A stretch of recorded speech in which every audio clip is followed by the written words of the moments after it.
Scotland மாடலை Britain பின்பற்ற வேண்டும். ஸ்காட்லாந்து நேஷனல் கட்சி தலைவர் வலியுறுத்தல். பிரிட்டனில் வரி குறைப்பு விவகாரத்தில் ஸ்காட்லாந்து மாடலை பின்பற்ற வேண்டுமென ஸ்காட்லாந்து நேஷனல் கட்சி தலைவர் ஜான் தெரிவித்துள்ளார். பிரிட்டன் நாடாளுமன்ற தேர்தலில் ஒரு பகுதியாக ஸ்காட்லாந்திலும் வாக்குப்பதிவு தீவிரமாக நடைபெறுகிறது.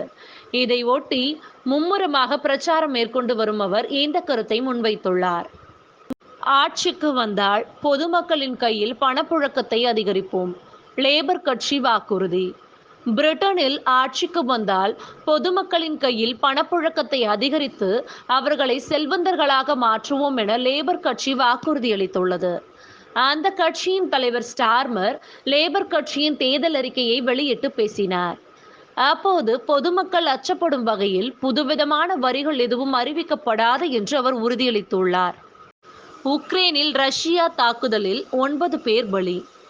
உக்ரைனில் ரஷ்யா நடத்திய கொலைவெறி தாக்குதலில் 9 பேர் பலியாகியுள்ளனர். 29 பேர் காயமடைந்துள்ளனர். உக்ரைன் அதிபர் ஜெலன்ஸ்கியின் சொந்த ஊரில் இந்த தாக்குதல் நடைபெற்றிருப்பது அவரை அதிர்ச்சிக்கு உள்ளாக்கியுள்ளது. G7 மாநாட்டில் பிரிட்டன் பிரதமர் பங்கேற்பு. G7 மாநாட்டில் பிரிட்டன் பிரதமர் ரிஷி சுனக் பங்கேற்கிறார். இதையொட்டி லண்டனில் இருந்து அவர் இத்தாலிக்கு பயணம் செய்ய உள்ளார். வளர்ந்த நாடுகள் G7 கூட்டமைப்பில் அங்கம் வகிக்கின்றன. இதன் மாநாடு ஆண்டுதோறும் ஒவ்வொரு நாட்டிலும் நடைபெறுவது வழக்கம். அதன்படி நிகழாண்டு இத்தாலியில் நடக்கிறது. இதில் இந்திய பிரதமர் நரேந்திர மோடியும் பங்கேற்கிறார். மாநாட்டின் இடையே பிரதமர் மோடியை ரிஷி சுனக் சந்தித்து பேசுவார் என்று எதிர்பார்க்கப்படுகிறது. G7 மாநாடு இத்தாலி கோலாகலம். G7 மாநாட்டை ஒட்டி இத்தாலி விழாக்கோலம் பூண்டு காணப்படுகிறது.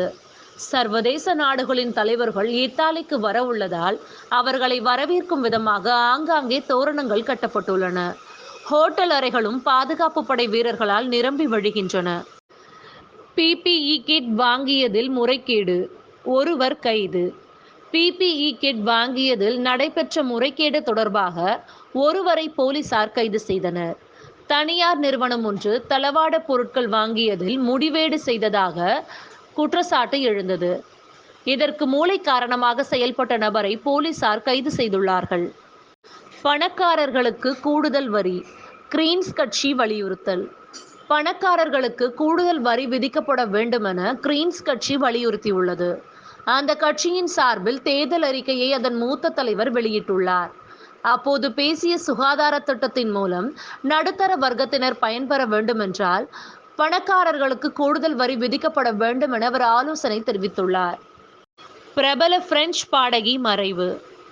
பிரபல பிரெஞ்சு பாடகியான பிரான்கோய்ஸ் ஆர்டி வயோதிகம் காரணமாக மரணமடைந்துள்ளார். அவருக்கு வயது 80. கடந்த 1962ஆம் ஆண்டில் இசை பயணத்தை தொடங்கியவர் தனது வாழ்நாள் முழுவதும் தனது இசை திறமையால் ஏராளமான ரசிகர்களை ஈர்த்தார். இந்த நிலையில் வயோதிகம் காரணமாக அவர் மரணமடைந்திருப்பதாக அவரது மகள் சமூக வலைதளத்தில் அறிவித்துள்ளார். அவரது மறைவுக்கு திரையுலகினர் அஞ்சலி செலுத்தி உள்ளனர்.